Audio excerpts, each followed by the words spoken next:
Hi friends, ಇವತ್ತಿನ recipe ಬಂದು ಮೆಂತ್ಯ ಸೊಪ್ಪು ಮತ್ತು ಮೊಟ್ಟೆ ಹಾಕಿ ಮಾಡಿರುವಂಥ ಪಲ್ಯ.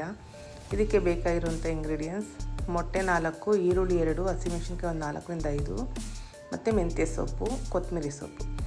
ಇವಾಗ ಹೇಗೆ ಮಾಡೋದು ನೋಡೋಣ. ಒಂದು ಪ್ಯಾನ್ಗೆ ಒಂದು 2 ಸ್ಪೂನಷ್ಟು ಆಯಿಲ್ ಹಾಕ್ಕೊತಿದ್ದೀನಿ. ತುಂಬ ಹೆಲ್ದಿ ರೆಸಿಪಿ ಇದು. ಜೀರಿಗೆ 1 ಸ್ಪೂನ್ ಹಾಕ್ಕೊಳ್ಳಿ. ನಾನು ಆಲ್ಮೋಸ್ಟ್ ಎಲ್ಲ ಅಡುಗೆಗೂ ಜೀರಿಗೆ ಜಾಸ್ತಿ ಬಳಸ್ತೀನಿ. ಹಸಿಮೆಣಸಿನ್ಕಾಯಿ ಒಂದು 4 ಕಟ್ ಮಾಡಿ ಇಟ್ಕೊಂಡಿರೋದು, ಮತ್ತು ಈರುಳ್ಳಿ, ದಪ್ಪ ಈರುಳ್ಳಿ 1 ತೊಗೊಂಡಿದ್ದೀನಿ. 1 ಇಲ್ಲ ಚಿಕ್ಕದು 2 ತೊಗೊಳ್ಳಿ. ಇದು ಸಹ ಸ್ವಲ್ಪ ಎಣ್ಣೆಲಿ ಫ್ರೈ ಆಗಬೇಕು. ಚಪಾತಿಗೆಲ್ಲ ತುಂಬ ಚೆನ್ನಾಗಿರುತ್ತೆ, ರೋಟಿಗೆ, ಚಪಾತಿಗೆ. ಸೊಪ್ಪು ನಾವು ಹಾಗೆ ತಿನ್ನೋದಿಲ್ಲ, ಅದರಿಂದ ಈ ಥರ ತಿನ್ನೋದ್ರಿಂದ ತುಂಬಾ ಹೆಲ್ದಿ. ಮೆಂತ್ಯ ಸೊಪ್ಪು ತುಂಬ ಒಳ್ಳೆಯದು. ನೋಡಿ, ಮೆಂತ್ಯ ಸೊಪ್ಪು ಹಾಕ್ಕೊತಿದ್ದೀನಿ. ಚೆನ್ನಾಗಿ ವಾಶ್ ಮಾಡಿ ಇಟ್ಕೊಂಡಿದ್ದೀನಿ. ಒಂದು ಅರ್ಧ ಕಟ್ ಮೆಂತ್ಯ ಸೊಪ್ಪು ತೊಗೊಂಡಿರೋದು.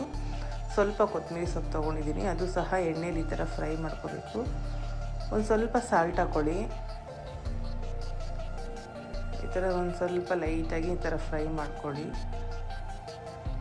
ಈಗೆಲ್ಲ ಬ್ಯಾಚುಲರ್ ಸಹ ಮಾಡ್ಕೋಬೋದು ಈಸಿಯಾಗಿ. ಮತ್ತು ನೋಡಿ, ಮೊಟ್ಟೆನ ಈ ಥರ ಸಪ್ರೇಟಾಗಿ ನಾನು ಹುರಿದು ಒಂದು ಬೋಲೆಯಲ್ಲಿ ಹಾಕ್ಕೊಂಡು ಆಮೇಲೆ ಅದಕ್ಕೆ ಹಾಕ್ಕೊತೀನಿ. ಈ ಥರ ಒಂದೊಂದೇ ಈ ಥರ ಒಂದು ಬೋಲೆಯಲ್ಲಿ ಹಾಕ್ಕೊಳ್ಳಿ. ಯಾಕೆಂದರೆ ಆ ಸಿಪ್ಪೆ ಎಲ್ಲ ಬಿದ್ದೋಗುತ್ತೆ ಅಂತ ಅಷ್ಟೇ.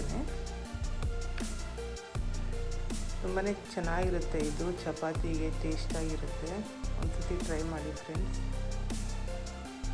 ಇದನ್ನು ನೋಡಿ ಇದಕ್ಕೆ ಹಾಕಿ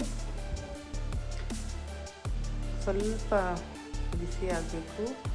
ಸ್ವಲ್ಪ ಲೈಟಾಗಿ ಹಂಗೆ ಫ್ರೈ ಮಾಡ್ಕೊಳ್ಳೋಣ. ಮೊಟ್ಟೆ ಮತ್ತು ಸೊಪ್ಪು, ಈರುಳ್ಳಿ ಎಲ್ಲನೂ ಮಿಕ್ಸ್ ಆಗಬೇಕು.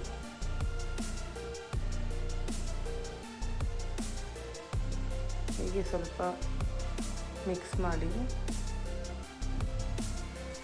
ಈಸಿ ರೆಸಿಪಿ, ಬರೀ 10 ಮಿನಿಟ್ಸಲ್ಲಿ ಆಗೋಗುತ್ತೆ ಇದು. ಮೊಟ್ಟೆ ಹಾಗೆ ಪ್ಲೈನಾಗಿ ತಿನ್ನೋದ್ರಿಂದ ಅಷ್ಟು ಟೇಸ್ಟ್ ಇರೋದಿಲ್ಲ. ಈ ಥರ ಏನಾದರೂ ಒಂದು ಸೊಪ್ಪು ಹಾಕ್ಕೊಳ್ಳೋದ್ರಿಂದ ತುಂಬಾ ಚೆನ್ನಾಗಿರುತ್ತೆ. ನುಗ್ಗೆ ಸೊಪ್ಪು ಸಹ ಹಾಕಿ ಮಾಡಿದ್ರೆ ತುಂಬ ಚೆನ್ನಾಗಿರುತ್ತೆ ಫ್ರೆಂಡ್ಸ್. ಈ ವಿಡಿಯೋ ಇಷ್ಟ ಆಗಿದರೆ ಲೈಕ್ ಮಾಡಿ, ಶೇರ್ ಮಾಡಿ, ಸಬ್ಸ್ಕ್ರೈಬ್ ಮಾಡ್ಕೊಳ್ಳಿ friends. Thank you so much.